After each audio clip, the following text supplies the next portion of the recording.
పరమ సన్యాస యోగ స్థితిలో ఆయన ఎలా అక్షయ సుఖాన్ని పొందుతాడో చెప్పి, మరి స్థితి రానంత వరకు ఏం చేయాలి? వివేక దృష్టితో వ్యవహరించాలి. ఏమిటి వివేక దృష్టి? ఎలా మనకి ఆ దృష్టి కలుగుతుంది అంటే ఏం లేదు, పరిశీలించి చూస్తే వివేకం పెరుగుతుంది, కళ్ళు మూసుకొని ప్రవర్తిస్తే పెరగదు, అంతే. ఎప్పుడైనా పరిశీలన పరిశోధన అది చాలా ముఖ్యం. ఇదంతా అన్వేషణే కదా. ఏం అన్వేషించుకుంటున్నాడు? బయట వెతికేది కాదు, లోపలే. సో తన అనుభవాలని, తన వ్యక్తిత్వాన్ని, తన పరికరాల్ని తాను ఎప్పుడూ చూసుకుంటూ ఉండాలి. ఇప్పుడు తన అనుభవాలను పరిశీలిస్తే ఏం అర్థం అవుతుంది అనంటే, ఇక్కడ ఋషులందరూ కూడా గొప్ప పరిశోధకులే. గురుదేవులు ఎప్పుడు ఒక మాట చెప్పేవారు, ఋషులంటే గడ్డాలు మీసాలు పెంచుకొని అక్కడ అడవుల్లో కూర్చునేవాడు కాదు, జీవితం అనేటువంటి ప్రయోగశాలలో గొప్ప పరిశోధనలు జరిపి సత్యాన్ని ఎరిగినటువంటి వారే ఋషులు. వాళ్ళ ప్రయోగశాల జీవితమే, వాళ్ళ పరికరములు ఇదిగో ఈ శరీర మనోబుద్ధి ఇంద్రియములే. అవునా? అందుకే సైంటిస్ట్ ఆఫ్ లైఫ్ అనేవారు. మామూలు ప్రయోగాలు ఏది ఎక్కడ చేస్తారు? బయట చేస్తారు. ఎవరు? వైజ్ఞానికులు. మరి వీళ్ళు లోపల చేసి, కాబట్టి ఏం కనుక్కున్నారు అంటే చెప్పారు. ఇది మనం ఆలోచిస్తే కరెక్టే. ఏ సంస్పర్శజా భోగాహ అంటే స్పర్శ ద్వారా ఇంద్రియములు విషయాలని స్పృశించటము ద్వారా ఏ భోగములైతే అనుభవింపబడుతున్నాయో అవి ఎలాంటివి? తే దుఃఖయోనయ ఏవ అని నొక్కి చెప్పాడు. అంటే అవి దుఃఖములే అనలే, దుఃఖాన్ని పుట్టించే పుట్టిళ్ళు, దుఃఖాన్నే పుట్టిస్తాయి ఏవా. అమ్మో, మరి మేమేమో సుఖం కోసం పాకులాడుతున్నాం కదా, సుఖం ఉందని భ్రమిస్తున్నాం కదా, అదే చెప్తున్నాడు. సుఖం అసలు లేదంటారా? దాంట్లో ఇంత కూడా లేదా? ఫస్ట్ టైం కూడా దొరకదా? ఏంటంటే అవునులే, పోను దాని మీద విసుకొస్తుంది, ఇక దాని మీద ఇది ఉండదు. ఆ మొట్టమొదటిసారి అలా ఆ విషయాన్ని స్పృశించినప్పుడైనా వెంటనే ఇన్స్టెంట్ గా కాసేపు వస్తుంది కదా సుఖం. అంటే అక్కడ కూడా విశ్లేషణ చేస్తే వచ్చినట్టుగా అనిపిస్తుంది కానీ రావట్లేదు, వచ్చినట్టుగా అనిపిస్తోంది. ఏంటండి మేము అనుభవిస్తున్నా, మీరు అనిపిస్తుంది అంటారేంటి? మీ అనుభవం కరెక్ట్ కాదు. ఒకవేళ ఆ వస్తువే, దీన్ని పరిశోధించండి, బాగా విశ్లేషణ చేయండి, ఆ వస్తువే సుఖాన్ని ఇస్తుందని నీకు నమ్మకం ఉంటే అది సుఖం దాంట్లో ఉంది కదా. సో వస్తువు ఈజ్ ఈక్వల్ టు సుఖం, అంతేగా ఇప్పుడు లెక్క. ఇప్పుడు ఈ ఏదైతే సుఖం ఇస్తుందో అది అందరికీ ఇవ్వండి. కొంతమంది సుఖాన్ని ఇవ్వదు, కొంతమందికి అది ఇష్టమే ఉండదు. అబ్బాయి ఎందుకు వచ్చిందా బాబా, వద్దు బాబా అంటే అది సుఖం దాంట్లో ఉండి అందరికి సుఖాన్ని ఇవ్వాలి కాదు. వాళ్ళ లైక్స్ అండ్ డిజ్లైక్స్ బట్టి, ఇష్టాలు బట్టి ఉంటుంది. అవునా కాదు? అదే వస్తువు సుఖకరమైతే అది ఎప్పుడూ సుఖాన్ని ఇవ్వాలి. ఆ వస్తువు ఒక్కొక్కసారి ఇష్టంగా ఉంటుంది, ఒకసారి దుఃఖంగా ఉంటుంది, ఒకసారి. అవునా కాదు? ఐస్ క్రీమ్ ఎప్పుడు బాగుంటుంది? ఈ తుఫాను వర్షం పడుతుంటే చలికి ఇదైపోతుంటే ఐస్ క్రీమ్ ఇస్తే ఏమంటారు? సుఖంగా ఉంటుందే? సుఖం వస్తుందే? అబ్బబ్బా ఏంటండి బాబాయ్ చలికి ఉడికి వస్తుంటే కాస్త వేడి కాఫీ ఇవ్వండి అంటారు. ఇస్తే అది ఇవ్వండి, ఇది ఇస్తారండి. బాగా హాట్ సమ్మర్, మిట్ట మధ్యాహ్నం ఎండకి నడిచి తల మాడిపోయి కాళ్ళు మాడిపోయి వచ్చారు, హాట్ కాఫీ ఇస్తే ఏమంటారు? కాఫీ బాగుంటుందిగా, సుఖం ఉందిగా దాంట్లో. చూసారా? అంటే ఒక వస్తువు ఒక్కొక్క సందర్భంలో ఒక్కొక్క వ్యక్తికి ఒక్కొక్క సమయాన్ని బట్టి సుఖం ఇవ్వటం ఇవ్వకపోవటం ఉంది. అవునా కాదా? ఇంకోటి వ్యక్తి యొక్క మానసిక స్థితిని బట్టి కూడా ఉంటుంది. ఇప్పుడు అంతా బాగుంది, సవ్యంగా జరిగిపోతుంది. షడ్రసోపేతమైన భోజనం పెట్టారు. అబ్బో ఇవాళ భిక్ష ఉంది, అబ్బో స్వీటు హాట్, అబ్బో 2 స్వీట్లు పెట్టారే అనుకున్నారు. బాగుంది, షడ్రసోపేతమైన భోజనం బాగుంది. సడన్ గా టెలిగ్రామ్ వచ్చింది. టెలిగ్రామో లేకపోతే ఇంకేదో న్యూస్. ఏం న్యూస్? చాలా బ్యాడ్ న్యూస్, చాలా మనసు కదిపి వేసేది. అప్పుడు మనసు ఏమైపోయింది, ఒక్కసారిగా ఇదైపోయింది. అప్పుడు ఆ భోజనం రుచిస్తుందండి. ఏంటో పప్పు తినబుద్ధి కావట్లేదండి. ఎందుకు తినబుద్ధి కావట్లే? 5 నిమిషాల వరకు అంత బాగానే ఉందిగా. మరి అదే ఇప్పుడు అర్జునుడి పరిస్థితి అదే. ఏమన్నా యుద్ధ రంగంలో ప్రవేశించే ముందు కూడా బాగానే ఉన్నాడు, అవునా? తర్వాత కదా వచ్చింది ఈ దుఃఖం, విషాదం. రాగానే ఏమైపోయింది, అంతా రివర్స్ లో కనిపించింది. ఇప్పుడు దేన్ని బట్టి సుఖం ఆధారపడి ఉంది? వస్తువులోనే ఉంటే మరి ఇన్ని సతంగాలు ఎందుకు, అవునా? కాబట్టి వస్తువులో ఉన్నదని భ్రమించి దాంట్లో పొందుతున్నాను అనుకుంటున్నాడు. అది మరి మా అనుభవం అలా లేదు కదండి. మళ్ళీ అదే ప్రశ్న. అసలే సుఖం మరి మేము పొందుతున్నాం కదా, దాంట్లో లేదని మీరు అంటారు. మరి ఎక్కడి నుంచి పొందుతున్నావు? ప్రశ్నే. ఎక్కడి నుంచి పొందుతున్నావు? అసలు లేదంటారు మీరు.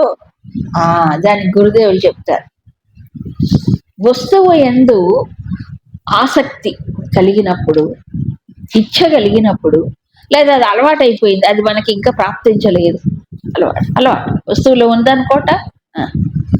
అప్పుడు మనసులో ఒక చిన్న వేవ్, ఒక ఆలోచన, ఒక తరంగము పుడుతుందట. ఎందుకు? వస్తువు గురించిన చింతన, ఆలోచన, దాంట్లో సుఖం ఉంది అనుకున్నప్పుడు. అది వచ్చే వరకు మనిషికి ఏమవుతుంది, లోపల కదలిక, చలనం ఉంటుంది. ఏదో అది పెద్దది కావచ్చు, చిన్నది కావచ్చు. ఎంత ఎక్కువగా దాని గురించి ఆలోచిస్తే అంతగా మనసు ఏమైంది, కదులుతోంది. సరే, ఒక్కోసారి తొందరగా దొరకదు, అది చాలా శ్రమ పడితే కానీ అవ్వదు, దొరకదు. ఇలా మనస్సు సంచలనం పొందుతుంది. ఆ విషయము ప్రాప్తించగానే, దొరకగానే ఏమవుతుంది? అది ఏమవుతుంది? తృప్తి, అవునా కదా? తృప్తి. దాన్ని అనుభవిస్తే ఆ వస్తువునప్పుడు తుష్టి, సంతుష్టి కలుగుతుంది, అవునా? అయిపోయిందండి, అయిపోయి సంతుష్టి.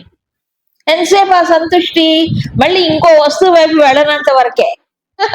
మళ్ళీ ఇంకో వైపు తిరిగింది, దానికోసం పరిగెడుతుంది, మళ్ళీ వెతుకులాట, మళ్ళీ ప్రయత్నం, మళ్ళీ అది దొరుకుతుంది. ఒకసారి దొరకనే దొరకదు, ఆయనది కాదు అది. అప్పుడు బాధే. ఇప్పుడు ఆ ఫస్ట్ టైం వస్తువు నాకు మరి సంతుష్టిని ఇచ్చిందిగా, తృప్తిని. అప్పుడు ఏం జరిగిందంటే, వస్తువు యందు ఉండేటువంటి ఇచ్ఛ గాని, ఆసక్తి గాని, కోరిక గాని, లోపల ఏ కదలికని, అలజడిని కలిగించిందో అది ప్రాప్తించిన క్షణము ఆ అలజడి తగ్గిపోయింది, ఆ చలనము తగ్గిపోయింది. తగ్గిపోయి ఏమైంది అప్పుడు? ఎప్పుడైతే అది అలజడి ఇది తగ్గిపోయిందో, ఆ లోపలే ఉంది కదా, ఏది? సుఖ స్వరూపం. సుఖం లోపలే ఉంది, బయట లేదు కదా. ఆ లోపల ఉన్నది ఏమవుతుంది? ఈ మనస్సు గోళ తగ్గిపోయినప్పుడు అట్ట తొంగి చూస్తుందంట. ఒకసారి కిటికీలోంచి తొంగి చూసినట్టు ఆ లోపల ఉన్న సుఖమే ఏమవుతుంది, ఈ మనస్సు కాస్త అలజడి తగ్గిపోయినప్పుడు అట్లా ఒకసారి స్పర్శలాగా వస్తుంది. అదే సుఖానుభవం. సో ఇప్పుడు వస్తువును అనుభవిస్తున్నప్పుడు కూడా వస్తువులోంచి రావట్లేదు, నిజానికి అదొక భ్రమ. రావట్లేదని నిరూపించాం, ఏది? హేతుబద్ధంగా, అవునా? రావట్లేదు. మరి ఎక్కడి నుంచి అంటే లోపల నుంచే వస్తుంది. కాబట్టి ఇవేంటి మరి? అందుకు దుఃఖ యోనయ అన్నాడు. పాజిటివ్ గా చెప్పేసేద్దాన్ని గట్టిగా, దుఃఖానికి పుట్టిళ్ళే. ఎందుకంటే రాను రాను పరిణామంలో ఈ విషయాలే మనిషికి ఏమవుతున్నాయి, బంధానికి గురి చేసి బాధకు గురి చేస్తుంది. ఒక్కొక్కసారి చూస్తే సుఖానుభవములు కూడా మనిషికి తలపుకు వచ్చినప్పుడు ఇప్పుడు లభించట్లేదు కదా, అప్పుడు అనుభవించాము అని బాధ కలుగుతుంది. అప్పుడు అనుభవిస్తున్నప్పుడు బానే ఉంది, కొన్నాళ్ళకి అది దొరకకపోవచ్చు, అవునా? అప్పుడు ఏమవుతుంది, అప్పుడండి ఎట్లా బతికామండి మేము, అసలు మా స్థితి ఏమిటి, మేమేంటి, ఇప్పుడేంటో. అప్పుడు బానే ఉన్నారు, ఇప్పుడు అది తలుచుకుంటే ఏమైంది, ఇప్పుడు బాధ కలిగించిందా లేదా, మరి సుఖమా సుఖం. కాబట్టి ఎప్పుడు భూత భవిష్య వర్తమానాల్లో విషయాల్లో లేనే లేదు అని వివేక బుద్ధి కలిగిన వాడు తెలుసుకుంటాడు. బుధ. తర్వాత ఇంకొకటి, పోని అథవా నువ్వు పొందుతున్నావు అనుకో, వాటి పరిమితి ఏమిటి అంటే ఆద్యంతవంత. ప్రతి సుఖానుభవానికి ఏముంది, ఆది అంతము ఉంది. ప్రతి సుఖానుభవానికి ఆది అంతములు ఉన్నాయా లేవా? ఏ ఇంద్రియ సుఖమైనా కాసేపే, మళ్ళీ తర్వాత ఏమవుతుంది, ఆ ఇంద్రియం ఆ విషయాన్ని వదిలిపెడుతుంది, అయిపోతుంది, టైం బౌండ్. ఇవన్నీ టైం బౌండ్ సుఖాలే, తర్వాత ఉండదు కదా.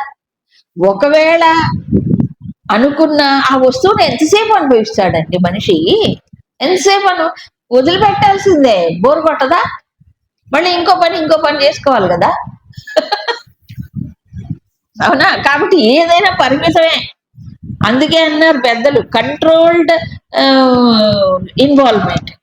ఏ విషయాన్నైనా ఒక నియమంతో నిగ్రహంతో వాటిని అనుభవిస్తేనే సుఖం పొందుతట.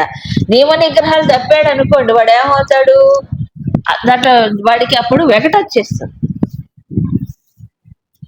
అందుకే ఒక విషయం పైన మనకి వైరాగ్యం రావాలంటే దాన్ని ఏం చేయాలి, అది ఎక్కువ ఇచ్చేయాలట, ఇచ్చి దానికి మొహం వచ్చిందంట. ఏం లేదు, మీకు జిలేబీ ఇష్టమా, అయితే రోజు 3 సార్లు వారం రోజులు తినండి, మళ్ళీ జీవితాల్లో ఎప్పుడు పట్టుకోరు. ఊరికే చెప్తాడు. అవునా? సో ఇవేమిటంటే విశదీకరించటం. కాబట్టి విషయాలలో సుఖము లేకపోగా దుఃఖములే ఉన్నాయి అని క్లియర్గా చెప్పాడు. తర్వాత ఆది అంతములు. అందుకని వివేక బుద్ధి కలిగిన వారు రమతే. రమతే అంటే రమించరు, అవి వస్తాయి అనుభవిస్తారు అంతే. రమించటం వేరు, అనుభవించటం వేరు. రమించటం అంటే అనుకోవడం, దాంట్లో ఉన్నదని చూరుకోవడం, అది వేరు. అయితే మరి ఏం చేయాలి అప్పుడు, దీంట్లో లేదని తెలుసుగా, దీంట్లో లేదని ఇప్పుడు తెలుసుకున్నావు నువ్వు ఆలోచన ద్వారా, వివేక బుద్ధి చేత. కానీ పూర్వ సంస్కారాలు ఉంటాయి కదా, సంస్కారాలు ఏం చేస్తాయి, లోపల నుంచి కోరికలు పుట్టిస్తూనే ఉంటాయి, కామక్రోధాలు ఇవన్నీ పుడుతుంటాయి. ఆ పుట్టి ఊరుకోవు, ఏం చేస్తాయి, వేగం, ఫోర్స్ క్రియేట్ చేస్తాయి లోపల, ప్రెషర్. ఏది, కామక్రోధ లోభ మోహాలని పుట్టిస్తాయి. కాబట్టి చెప్తున్నారు, ఎవరైతే ప్రాక్ శరీరం విమోక్షణాత్, శరీరమును వదిలిపెట్టి వెళ్ళే లోపే ఈ కామక్రోధాద్భవముల కామక్రోధాల వల్ల పుట్టే వేగం, వాటిని శక్నోతి సోఢం శక్నోతి, తట్టుకొని నిలబడగలుగుతాడు ప్రయత్నము చేత. ఆ వేగానికి ఏం చేయాలి, ఇప్పుడు లోను కాకూడదు, వశము కాకుండా. అవి మాట్లాడుతుంటాయి, షటప్ ఏది, మనస్సు కోరుతుంది. మనసు కోరినప్పుడు ఏం చేయాలి, నీకు ఇదే పని ఎప్పుడు, ఇంకా దానికే బోధ చెయ్యాలి.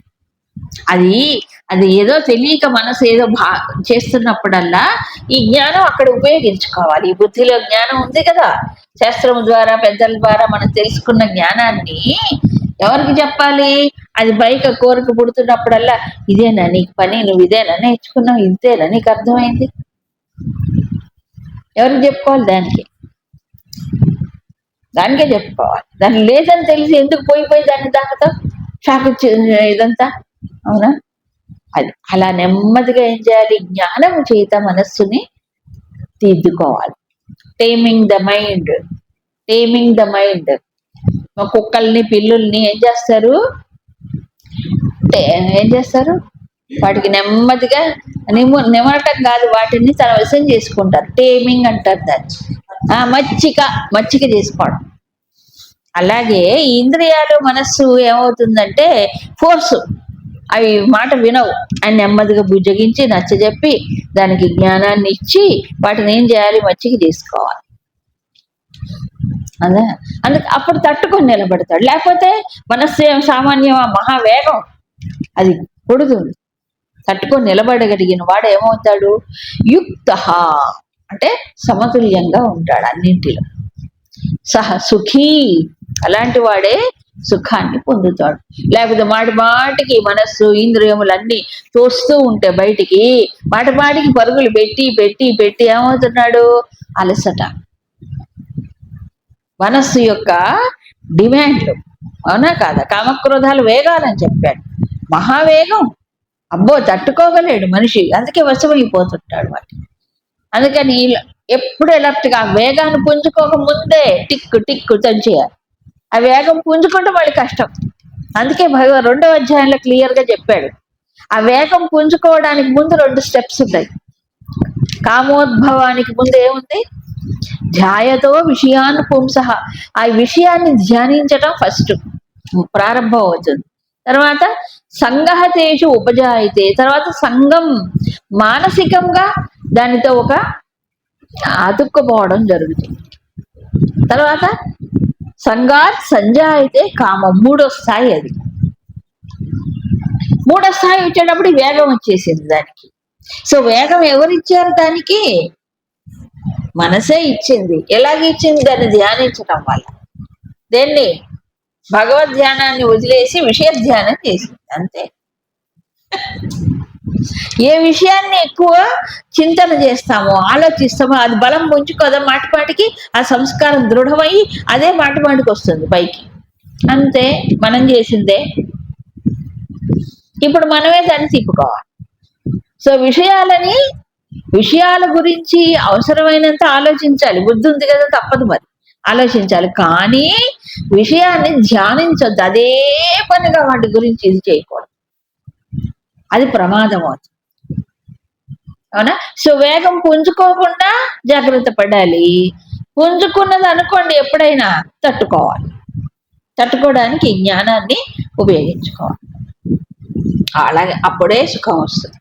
చెప్పి ఎవరైతే ఈ సుఖం ఇప్పుడు బయట లేదని తెలిసి లోపలే పొందుతాడు, ఎలాగో అంతఃసుఖ అంతరారామ అంతర్జ్యోతి ఏవా. ఏ యోగి అయితే తన సుఖాన్ని, తన యొక్క ఆరామం, అంతరారామ, ఆరామ అంటే ఇక్కడ క్రీడ అన్నారు, విహారం. మనం చూడ ఏదైనా ఒక మంచి సైట్ సీయింగ్ అని విహారానికి వెళ్తూ ఉంటారు, లేకపోతే క్రీడ ఆడుతూ ఉంటారు, అవునా కదా, ఆటలో ఆనందం వస్తుంది మనిషికి. ఇప్పుడు ఈ నెలలు అంతరారామ క్రీడిస్తారు. ఇదే 3వ అధ్యాయంలో గుర్తుందా, ఆత్మరతి ఆత్మతృప్తి ఆత్మన్యేవ సంతుష్టి చెప్పాడు అక్కడ. తర్వాత ఏమన్నారు, క్రీడించడం అని దీంట్లో వస్తుంది. ఆత్మ క్రీడ ఆత్మరతి ముండకోపనిషత్తులో వస్తుంది. సో క్రీడించడం అంటే 10 మంది ఉంటేనే క్రీడ, ఒక్కడుంటే క్రీడ ఉండదు. ఇక్కడ విచిత్రం ఏంటంటే ఆ క్రీడించడం తనలో తాను క్రీడిస్తాడు, ఇంకోటి అవసరం లేదు, తనలో తానే సుఖాన్ని అనుభవిస్తాడు. జ్యోతి అంతర్జ్యోతి ఏవ. అంతర్జ్యోతి అంటే లోపల కూర్చొని దీపం వెలిగించుకుంటాడా, లోపల వెలుగుతూ ఉన్నది ఆత్మ ప్రకాశ రూపం ఎప్పుడూ ఉంది, అదే తన ప్రకాశముగా భావిస్తాడు. ఇంకా వేరే ప్రకాశాలు లేవుగా, ఆ ప్రకాశము లేకపోతే ఇవేవి పనిచేయవు. సో అదే ప్రకాశం. కాబట్టి ఇలాంటి వాడు ఏమయ్యాడు, ఇప్పుడు ఇంద్రియారాముడేమో బయట సుఖం ఉన్నదని దానికోసం పాకులాడతాడు, నిజానికి బయట లేదు, లోపల ఉందని తెలుసు, బయట నుంచి వచ్చేది కాదు. దీనికి స్వామివారు చెప్తారు, ఇదంట ఊరగాయ లాంటిదట. ఊరగాయ ఏంటంటే బాబాయ్, ఊరగాయ మేము తెలుగు వాళ్ళకి బాగా తెలుసు. ఊరగాయలో ఊట లోపల నుంచి ఊరుతుందట. ఏమండి, ఊట బయట నుంచి తెచ్చి పోస్తారా బాటిల్లో? ఊట ఎక్కడి నుంచి వస్తుంది? ఊరాలండి. ఎవరైనా అబ్బాయి ఇంక 2 రోజులు ఊరాలండి అప్పుడే బాగుంటుంది అంటారా లేదా? చేసిన వెంటనే చనకూడదు, ఒక 2-3 రోజులు వారం రోజులు ఊరితే ఊట లోపల నుంచి రావాలి. అలాగే నీరు కూడా చూడండి, ఊటలు అంటారు. నీరు ఎక్కడి నుంచి వస్తుంది? ఊట లోపల నుంచే రావాలి, అవునా కదా? అలాగా ఇది అంతరారామ అంత సుఖ, అసలు సుఖం లోపలే ఉంది. అది ఊరాలి, లోపల నుంచే రావాలి. రావాలంటే ఏం చేయాలి? నువ్వు అటు తిరగాలి. ఇదే అప్పుడు ఏమవుతుందంటే సుఖంగా బ్రహ్మ నిర్వాణం అధిగచ్చతి. బ్రహ్మభూత బ్రహ్మ నిర్వాణం అధిగచ్చతి. ముందు బ్రహ్మభూతుడు అవుతాడు. బ్రహ్మభూతం అంటే నిన్న చెప్పుకున్నాం, భూతం కాదు, అంటే బ్రహ్మస్వరూపముగా తన్ను చింతన చేసుకుంటాడు, భావించుకుంటాడు. తర్వాత బ్రహ్మ నిర్వాణ స్థితి, మొత్తం అంతా ఈ నామరూపాత్మకమైన జగత్తంతా అతని దృష్టిలో ఉపశమించి ఒక్క బ్రహ్మ వస్తువు మాత్రమే ఆ దృష్టిలో మిగులుతుంది చెప్పారు. ఇలా మరి ఋషులైనటువంటి వాడు, ఈ స్థాయిలో వాళ్ళని ఋషులు అన్నారు. మునులు కూడా కాదు, ఋషులు. ఎందుకు? అసలు పరమాత్మ తత్వాన్నే దర్శిస్తూ ఉన్నారు కాబట్టి క్షీణ కల్మషాహ, కల్మషములన్నీ పోయి అభిత బ్రహ్మ నిర్వాణం పొందుతారు, నిర్వాణ స్థితిని పొందుతారు. ఆ స్థితిలో ఎలాగుంటారు? సర్వభూత హితేరాహ. అందుకని ఋషులు ఎప్పుడూ కూడా చూడండి, మన పురాణాల్లో మనం చదివితే వాళ్ళు ఎప్పుడు ఏది చేసినా ఏదో ఒక యజ్ఞం, ఒక లోక కళ్యాణం కోసమే చేస్తారు. వాళ్ళకంటూ చేయవలసింది ఏమీ ఉండదు. ఆ రకంగా ధర్మాన్ని రక్షించడానికి నిరంతరము కూడా వాళ్ళు ఏదో ఒక కర్మలు చేస్తూ ఉంటారు. సర్వభూత హితాన్ని కోరుతూ ఉంటారు. అందరూ కూడా ఈ జ్ఞానముతో ఆనందంగా ఉండాలి అని భావిస్తారు. అది సంగతి. తర్వాత చిన్న ద్వైత, ఇక ద్వైతములు, ద్వంద్వ భావన అనేటువంటిది లేదు.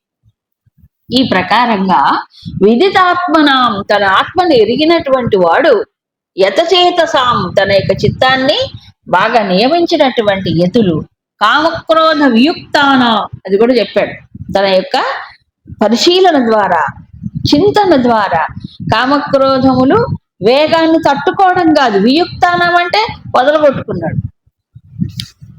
సాధకుడేమో ప్రయత్నంతో తట్టుకోవాలి, ఈయనెవరు? వాటి యొక్క ఛాయలు కూడా లేదు, వియుక్తాన లేనివాడు. అభిత బ్రహ్మ నిర్వాణం. అప్పుడు ఆయన అభిత అంటే అంతటా, ఎప్పుడు జీవించి ఉన్నప్పుడు, తర్వాత కూడా నిరంతరము ఎక్కడుంటాడు ఆయన? బ్రహ్మములోనే ఉంటాడు. ఇది ఫైనల్. సరే, బాగుందండి, అది ఆయన స్థితి.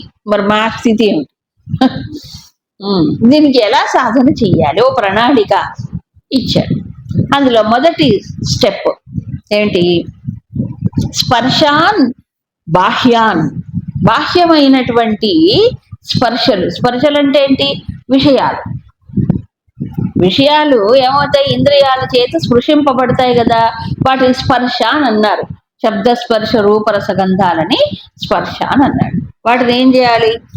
బహిః కృత్వ, బయట ఉన్నటువంటి వాటిని ఏం చేయాలి?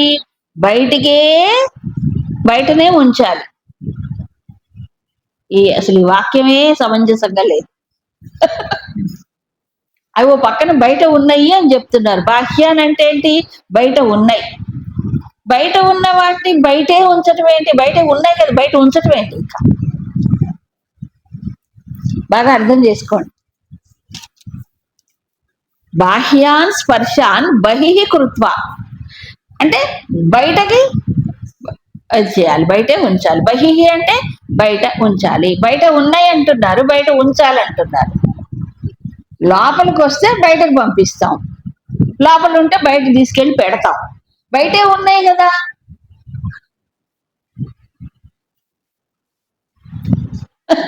ఇదే మరి ఆలోచించాలి. ఊరికి పదాలు వెళ్ళిపోతుంటాయి. బాహ్యమైన స్పర్శల్ని బహిః కృత్వ అంటే బయటకు పంపించాలి, బయటనే ఉంచాలి. ఇదేమిటో అర్థం చేసుకోవాలి. ఫస్ట్ స్టెప్ ఇదే. నిజానికి ఏ విషయాలైనా శబ్ద స్పర్శ రూప రసగంధాలు అనేవి బయటే ఉంటాయి. విషయాలు కదా, విషయాలు బయటే ఉంటాయి. అప్పుడు ఏం జరుగుతుంది మరి? ఇంద్రియాలు ఏమవుతున్నాయి? ఇంద్రియాల ద్వారా మనస్సు ఏమవుతుంది, ఆ విషయాలని స్పృశిస్తుంది. అవునా? మనకి ఈ 4వ అధ్యాయంలోనే 12 రకాల యజ్ఞాలు చెప్పాడు. అందులో ఈ రెండింటి గురించి చెప్పాడు ఆయన. ఒకటి ఇంద్రియ స్థాయిలో వాటిని రానియకుండా ఉంటాం, తీసుకోకుండా ఉంటాం, రిసీవ్ చేసుకోకుండా దమ్మం అన్నాడు. ఒక స్థాయి. రెండవ స్థాయి ఏంటి, ఇంద్రియాల ద్వారా లోపలికి వచ్చినా కూడా వాటిని ఏం చేయాలి, రిసీవ్ చేసుకోకుండా, మనస్సు దాన్ని రిసీవ్ చేసుకోకూడదు. కన్ను దృశ్యాన్ని చూపిస్తుందండి, దాని పని అది. కెమెరా ఏం చేస్తుంది, ఫోటోలు తీస్తుంది. కన్ను కూడా కెమెరా, ఓ పరికరం. అది తిప్పామంటే అది రిసీవ్ చేసుకుంటుంది, లోపలికి వచ్చి పడుతుంది. పడితే మనస్సు ఏం చేస్తుంది, వెంటనే దానికి అనుగుణంగా ఏదో ఒకటి చేస్తుంది, ఆలోచన చేస్తుంది కదా. ఈ మనస్సులో విషయం యొక్క స్పర్శ రాగానే మనస్సు స్పందిస్తుంది, అది ఏదో ఒకటి ప్రతిచర్య అంటారే చేస్తుంది. దాన్ని బుద్ధి ద్వారా నిలపటం. దాని మీద నిలవకుండా మనసు ఏం చేయాలి, వెంటనే ఎలర్ట్ గా ఉంటే ఏం చేయాలి, బుద్ధి దాని చింతన చేయకూడదు. వచ్చి పడింది, దాని మీద ఆలోచన చేయకూడదు. Don't think about it, reject it. వచ్చి పడింది అనుకున్నల్లా ఆలోచించుకుంటే వామో ఎన్ని వస్తాయో లా. ఇప్పుడు మీరు ఒక కెమెరాని ఫోటోలు తీయటం మొదలు పెట్టండి, డిజిటలే అనుకోండి, ఫోన్ డిజిటల్ కెమెరా. ఇప్పుడు టిక్కు టిక్కు టిక్కు టిక్కు, 1 నిమిషానికి ఎన్ని ఫోటోలు తీయగలరు మహా అయితే? చెప్పండి, ఎంత స్పీడ్గా నొక్కినా ఎన్ని ఫోటోలు తీయగలరు? 100 తీయగలరా 1 నిమిషానికి? తీయలేరుగా, తీయలేరు. మహా అయితే ఓ 15 ఏమో 20 తీస్తారు. అంత కూడా తీయలేరు. బట్ మన కన్ను డిజిటల్ కెమెరా కంటే ఫాస్ట్.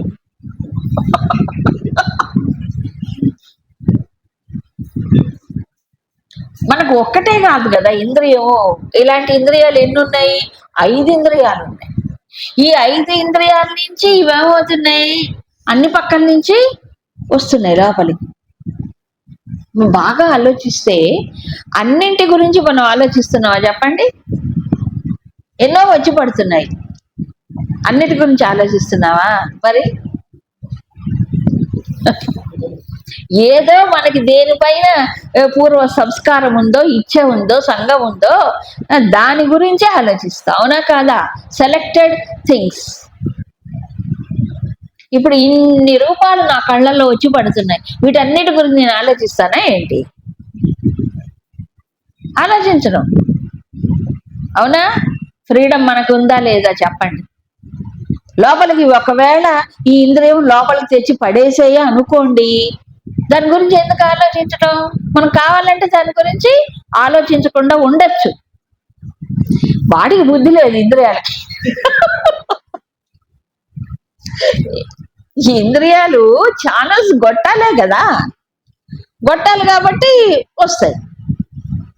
ఎప్పుడు తెచ్చి పడితే అదైనా మనం వాటిపై దృష్టి మళ్ళిస్తేనే లోపలికి వస్తాయి, అవునా కదా? సింపుల్ థింగ్ ఇదంతా, సింపుల్ ఫ్యాక్ట్. వాటంతటా వచ్చి అన్ని లోపల పడితే మనం బతకలేం అసలు. 5 ఇంద్రియాలు వచ్చి ఎప్పుడు వచ్చి పడితే మనం బతకమే లేదు, తట్టుకోలేం. మనము వాటి వైపు దృష్టి పెడితేనే అవి లోపలికి వస్తున్నాయి, అవునా కదా? అథవా ఒకవేళ పొరపాటున ఇంద్రియం తెచ్చి లోపల వేసింది అనుకోండి, ఏమైందట? వేసింది, ఏమైంది? దాని గురించి ఆలోచించు. అయిపోయి వచ్చావా, పర్లేదు ఉండు, అయిపోయి. అంతే కదా. అందుకు శంకరులు చాలా బాగా చెప్పారు, శబ్దాది శ్రోత్రాది ద్వారేణ బుద్ధౌ ప్రవేశితా తాన్ అచింతయత.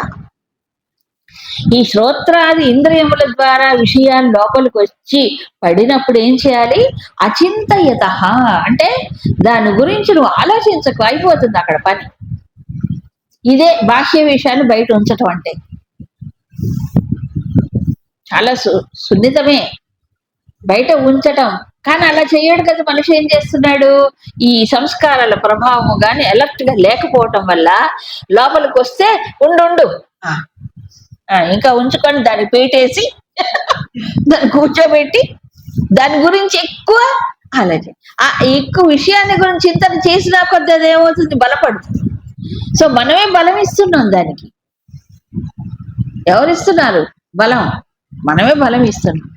బలం ఇవ్వకుండా ఉండాలంటే ఇగ్నోర్ ద థాట్, ఇగ్నోర్ చేయాలి, దాని గురించి ఆలోచించకూడదు. ఇది మనకు ఫ్రీడమ్ ఉంది. అందుకే బాహ్యాన్ స్పర్శాన్ బహి కృత్వా, ఇది తర్వాత వెరీ గుడ్. సరే నేను అవన్నీ ఏం నేను పట్టించుకోవట్లేదండి. ఈ లోపలికి ఏం వచ్చింది నేను పట్టించుకోను. ఏది ఈ లోపలికి అప్పుడు ఏం చేయాలి? చక్షు అంతరే భ్రువో ఏవా. చక్షు అంటే కన్ను కాదు ఇక్కడ. మామూలుగా చక్షు అంటే ఏంటి? కన్ను కూడా కాదు, ఇంద్రియం. చక్షురు ఇంద్రియం అంటాం. కన్ను అనేది కేవలం బయట కనిపించే ఒక అవయవం ఇది. కానీ దీని లోపల ఏముంది? చూసే శక్తి ఉన్నది. దాన్ని ఏమంటారు? చక్షురింద్రియం. చక్షువు అంటే ఈ కంటిని ఏం చేయాలట? అంతరే భ్రువోహ ఏవా, ఈ భ్రుకటి కనుబొమ్మలు ఉన్నాయి కదా, అంతరే మధ్యలో మాత్రమే ఏం చేయాలి? ఉంచాలి. ఇదొక సాధన, ఇదొక సాధన ఇది కూడా. తర్వాత ప్రాణాపానం సమౌకృత్వ నాసాభ్యంతర చారకం. ఈ ముక్కు రంధ్రముల్లో సంచరించేటువంటి ప్రాణము అపానములు రెండింటిని సమౌకృత్వ అంటే సమంగా చెయ్యాలి, ఈక్వల్ గా చేయడం. ఇది ఒక సాధన, ఇది ఒక సాధన. ఎందుకు ఇలా చెప్పారు? ఈ ప్రాణానికి ఈ మనస్సుకి రెండిటికి ఏముంది? లింకు. మన ఉపదేశాలలో కూడా చదువుకున్నాక ఏంటి, ఒక పమ్ము ఉందనుకోండి, అది రెండిటిగా చీలుతుంది ఒక్కొక్కసారి. ఒకటి రెండుగా చీలినప్పుడు ఏమవుతుంది?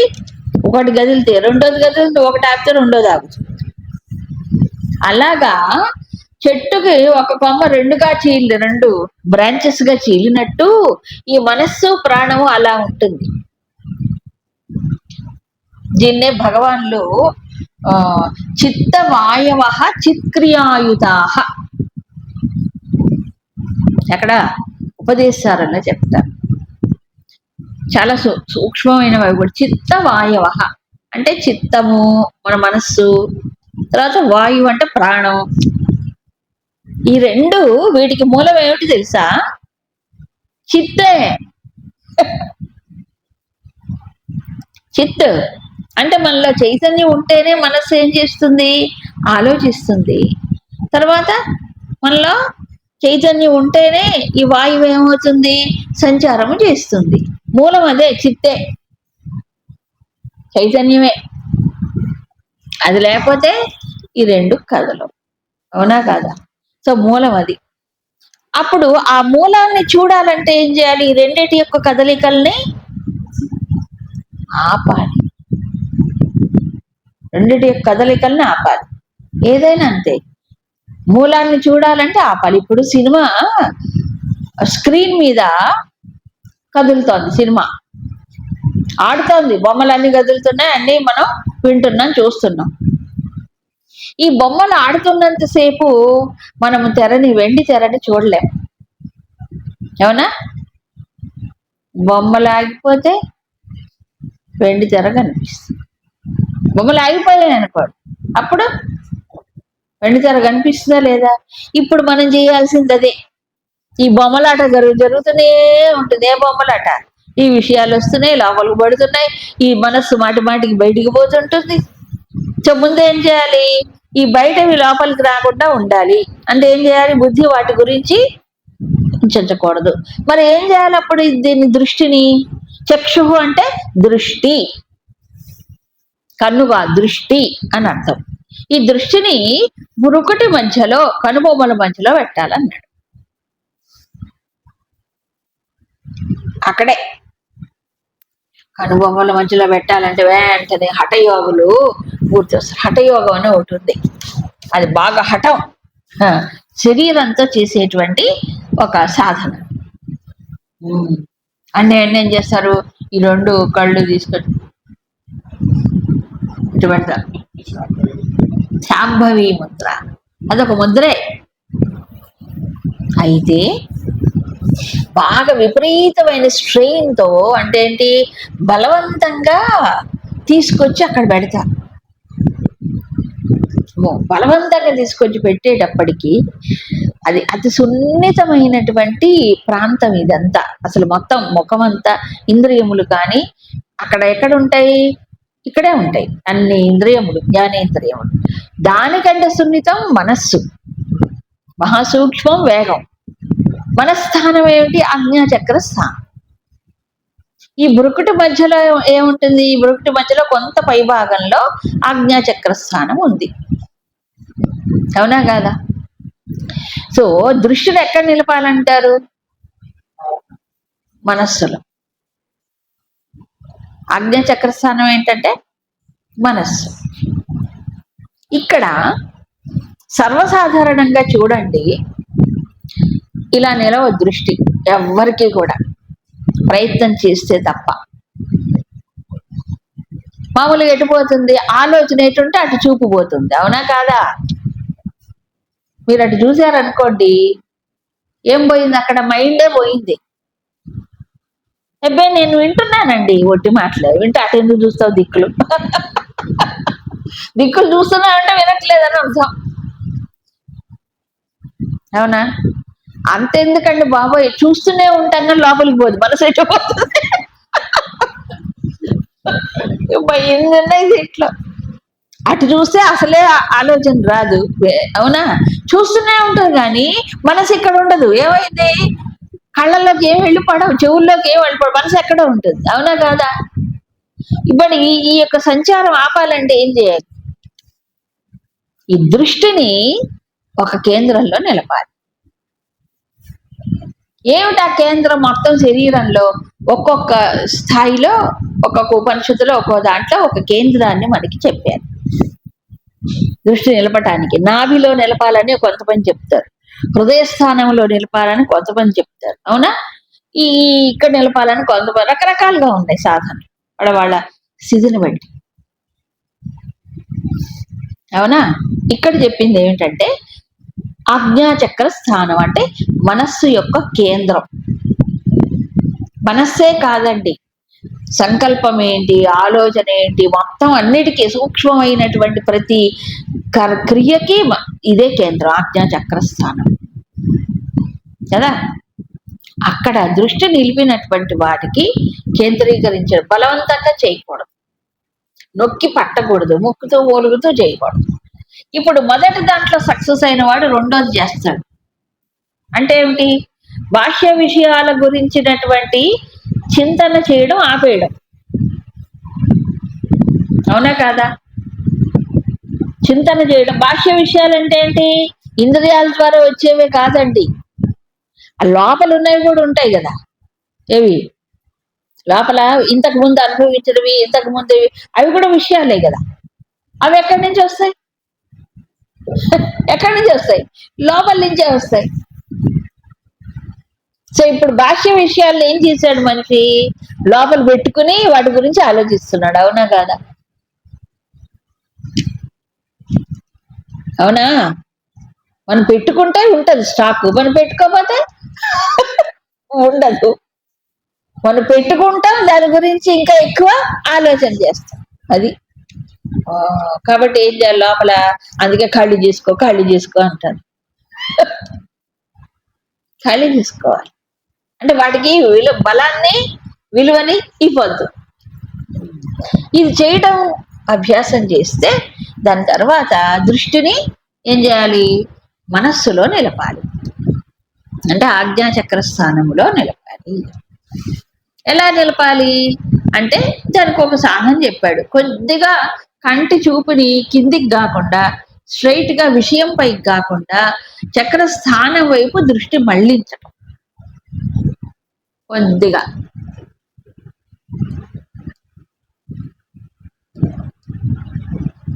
అలా చేసినప్పుడు ఆలోచనల యొక్క వేగము గాని ఆలోచనలు గాని తగ్గిపోతాయి. దీన్నే యోగంలో ఏమంటారు, శాంభవి ముద్ర అంటారు. దీని తలకాయ పైకక్కర్లేదు, అని బిగబట్టక్కర్లే, సహజంగానే ఉండాలి. లేకపోతే ఇదంతా స్ట్రెయిన్ అయిపోతుంది, ఇదంతా అవ్వకూడదు, ఎక్కడ ప్రెషర్ ఉండకూడదు. అత్యంత సహజంగా, అంటే కొద్దిగా, చాలా కొంచెం మాత్రమే, ఇట్లా అనకూడదు, బలవంగా. అప్పుడు ఈ చక్రస్థానములో ఎవరున్నారు? శాంభవి అనే ఓ శక్తి. ఆయన పేరు శంభు. మనకి రకరకాలు ఉన్నాయి. శంభు, శాంభవి, శంభు రూపంలో ఉంటారు అక్కడ, పరమాత్మే. అప్పుడు ఏమవుతుంది అక్కడ? అలా నిలిపినప్పుడు ఏం జరుగుతుంది? ప్రాణాపానవు సమౌకృత్వ. ఇది రెండు రకాలుగా చెప్తారు. మొట్టమొదటిగా ఇంద్రియ సంయమనం చేసి వాటి గురించిన ఆలోచనలు రాకుండా చేయడం. రెండు, ప్రాణాపానములను సమంగా చేసేటువంటి సాధన ఏదైతే ఉందో ప్రాణాయామ సాధన చేయడం అని కొంతమంది చెప్తారు. కానీ ఈ మనస్థానం, చక్రస్థానం, ఒకసారి లలిత సహస్రనామం చూడాలి. ఆజ్ఞా చక్రాబ్జ నిలయ శుక్లవర్ణాషడానన మజ్జా సంస్థ హంసవతి ముఖ్య శక్తి సమన్విత. చెప్పారా? హరిద్రాన్నైక రసిక హాకిని రూపధారిణి. మజ్జా సంస్థ హంసవతి ముఖ్య శక్తి సమన్విత. అక్కడ రెండు శక్తులు ఉంటాయి, హంసవతి, క్షమావతి. ముఖ్య శక్తి అంటారు క్షమ. క్షమ్ అనేది, హం అనేది హంస. హం అని రెండు, క్షమ్ అని రెండు బీజాక్షరాలు ఉంటాయి. ఆజ్ఞా చక్రంలో రెండు దళాలు ఉంటాయి. ఆ రెండు దళాల్లో ఒకటి హమ్ము, ఒకటి క్షమ్. కాబట్టి హంసవతి అని పేరు, క్షమావతి అని పేరు. అక్కడ రెండు శక్తులు. అందులో ఒకటి ఏమిటంటే హంస. హంస అంటే ఏంటి? మనలో ఉండే ప్రాణశక్తే. ఇప్పుడు చూడండి, మనం ఏమనుకుంటున్నాం? ఈ ప్రాణం వేరు, మనసు వేరు అనుకుంటున్నాం, కాదుగా. ఇప్పుడు ఎక్కడుంది? ఆజ్ఞాచక్ర స్థానంలో ఒక పక్క హంస, మరో పక్క ఇంకో ముఖ్య శక్తి అన్నాడు దాన్ని. హంసవతి కదా, ఆ ముఖ్య శక్తి సమన్విత. ఇక్కడ హంస రూపంలో అంటే ప్రాణము హంస రూపంలో ఉంటుంది. అంటే ఏం జరుగుతుంది అక్కడ? రెండింటి నడిపిస్తుంది. ఇక్కడ నడిపించట్లా. కాబట్టి ప్రాణ సంచారం నిజానికి మనస్సును బట్టే ఉంటుందట. మనసును బట్టే ప్రాణ సంచారం. అందుకని ఏమన్నారంటే, ఈ మనస్సు అనేటువంటి దానిపైన విద్యాచక్రస్థానంలో దృష్టి నిలిపినప్పుడు ఏమవుతుంది? ఈ ప్రాణం కూడా ఏమవుతుంది?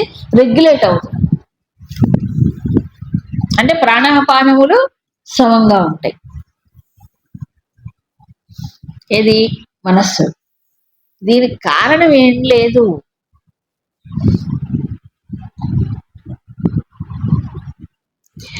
చంద్రమా మే మనసి స్థిత మనో హృదయే హృదయం మయి అహమృతే అమృతం బ్రహ్మణి.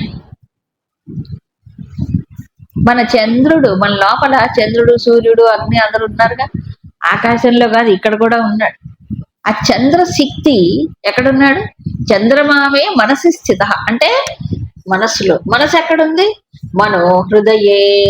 నిజానికి దాని స్థానం హృదయమే, నిజానికి అదే. కానీ మనస్సు పరిపరి విధాలుగా పోవటం చేత హృదయంలోకి రావట్లే. సో దీని దృష్టి నిలిపినప్పుడు ఏమవుతుంది? అది అక్కడికి వస్తుంది.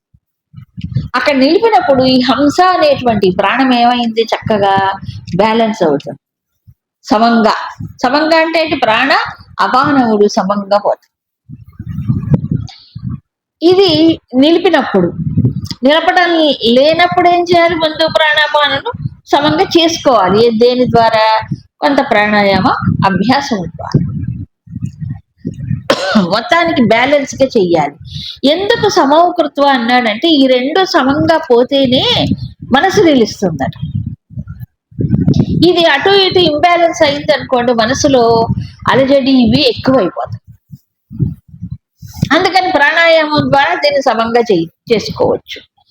లేదు హాయిగా ఏకంగా మనస్సు మీద నిలిపాడనుకోండి, దృష్టి నిలపగలిగినటువంటి దమ్ముంటే ఆ దృష్టి నిలపగలిగినప్పుడు ఏమవుతుంది, ఈ రెండు బ్యాలెన్స్ అయిపోతుంది. అంతే, మనసును బట్టి ప్రాణం, ప్రాణాన్ని బట్టి మనసు కూడా. అందుకే ఒకే దానిపైన దృష్టి నిలిపినప్పుడు, మామూలుగా చూడండి ఇక్కడ కాకపోయినా ఒకే దానిపై నిలిపినప్పుడు మన శ్వాస కూడా ఏమవుతుంది, రేట్ ఆఫ్ బ్రీతింగ్ ఏమవుతుంది, తగ్గుతుందా లేదా, వేగం తగ్గుతుందా లేదా, తగ్గుతుంది, ఆటోమేటిక్గా తగ్గుతుంది. సో రెండు ప్రాణాపానములను ప్రక్రియ అంటే వాటిని ఏం చేయాలి, కొంత బ్యాలెన్స్ చేసుకోవాలి ప్రాణాయామం ద్వారా. తర్వాత దృష్టిని ఇక్కడ నిలపాలి. కాబట్టి కొంతమంది యోగులు అంటే ఏమిటి, రాజయోగం అంటారే, వాళ్ళు ఇలాంటివి ఏం చేయరు, డైరెక్ట్ మనసునే పెట్టుకుంటారు. సో మనసు మీద ఈ చక్షు దృష్టిని మృకుటిలో నిలపగలిగినప్పుడు అప్పుడు సమానం అయిపోతాయి. ఏది, ప్రాణాపానములు రెండు సమంగా అవుతాయి. ఇంతటితో అయిపోయింది సాధన. అక్కడికి వెళ్ళినప్పుడు నిరాలోకే లోకే అంటారు శంకర్. ఎందుకు అక్కడ నిలపమని చెప్పారు అని అంటే, నిరాలోకం అయిపోతుందట అక్కడ. అంటే ఆలోకించబట్టానికి దృశ్యాలు ఏమి ఉండవు, ఆ స్థానం యొక్క ప్రభావం అది. నిరాలోకం అంటే ఏంటి, ఆలోకింపబడే వస్తువులు ఉండవు అక్కడ, నిలిపితే వస్తువులు ఏమి ఉండవు. సామాన్యమైన స్థానం కాదు అది, అది పరమాత్మకు స్థానమే అన్నీను కూడా అనుకోండి. తర్వాత యతేంద్రియ మనోబుద్ధి, ఇది నిలపగలంటే మోక్షపరాయణుడై ఉండాలి. ఈ లౌకికమైన చింతనలో ఉన్నప్పుడు అటువైపు నిలవది. ఎందుకు వచ్చిన గొడవ ఉన్నవాడు చెప్తున్నా, నిలపగలగాలంటే మోక్షమే నాకు కావాలి అని అన్యమైన వాటిపైన ఇంత కూడా ఆసక్తి ఉండకూడదు. తర్వాత యత ఇంద్రియ మనోబుద్ధి, ఇంద్రియము మనస్సు బుద్ధి వీటంటే యత అంటే సంయమించిన వాడు అవ్వాలి. లేకపోతే మాటిపాటికి ఏమవుతాయి, ఇంద్రియాలు కదిలిచ్చే, మనస్సు వేగంగా పోయే, బుద్ధి చలనం అయి, అవునా కాదు? ఇవేమి చేయకుండా, ఏ కంట్రోల్ లేకుండా ధ్యానం. ఈ తమాషానా ఏమన్నానా చెప్పండి, పల్లీలు తిన్నట్ట ధ్యానం చేయటం అంటే కాదు కదా. యత ఇంద్రియ మనోబుద్ధి, వీటిని ఎప్పుడూ నియమించలే ఉంచాలి. దానికి వివేక దృష్టి అవసరంలే. ఇవి లోపలికి వచ్చి తిష్ట వేసుకోకుండా, ఏది ఈ విషయాలు వాటి గురించి ఆలోచన చేయకుండా సంస్కారాలు గోల పెడుతుంటే, ఇలా నిలపటం అనేది కూడా ఒక సాధనే. నిలపలేరు చూడండి, కావాలంటే వద్దు, మళ్ళీ నొప్పులు వస్తాయి, నేర్చుకొని గొడవ. ఇక్కడ నరాలకు దెబ్బతింటే బలవంతానికి నొక్కి పెట్టే ఇదే సాధన అనుకుంటారు. కాదు, ఇక్కడ పెట్టడమే సాధన కాదు, చాలా తప్పది. దీని తర్వాత చేయాల్సింది ఉంది. ఇది ఒక ప్రిపరేషనే. ఇప్పుడు శ్వాస మీద ధ్యాస పెట్టడం ధ్యానం అని ఎలా చెప్తున్నారో, కొంతమంది ఇక్కడ పెడితే చాలా ధ్యానం అయిపోతుంది అంటారు. కాదు, ఎక్కడ పెట్టడం ప్రధానంగా, అసలు పెట్టాల్సిన చోట పెట్టాలి. అసలు నిలపాల్సింది ఎక్కడ, పరమాత్మలో. నువ్వు బాహ్యమైన ఒక కేంద్రాల్లో నిలిపితే సాధన అయిపోయింది అనుకుంటే కాదు. విగత ఇచ్చా అందుకే మోక్షపరాయణ గుర్తుపెట్టుకోవాలి. ఇక్కడ క్లియర్ గా చెప్పాడు, వీటిని అన్నిటినీ నియమించటం మోక్షమే కావాలని ముముక్షుత్వం కలిగిన వాడైతేనే. ఈ సాధ్యం. మోక్షత్వం లేకపోతే ఎందుకు ఇదంతా చేయడం చెప్పండి? అవసరమా? ఓ ప్రపంచంలోకి వెళ్ళిపో, నువ్వు చేయాల్సింది చేసుకో, తినాల్సింది తిను, చేయాల్సింది చేసుకో. అందుకని ఇది అందరికీ కాదు ఈ సాధన కదా. ధ్యానం కూడా అందరికీ కాదు, విషయ ధ్యానమే జరుగుతుంది చాలా మందికి కదా. కాబట్టి ధ్యానం చెయ్యాలి అంటే ఏమిటి, దానికి కావాల్సినటువంటి అడ్జస్ట్మెంట్స్, ప్రిపరేషన్ అనేది అవసరం చెప్పారు.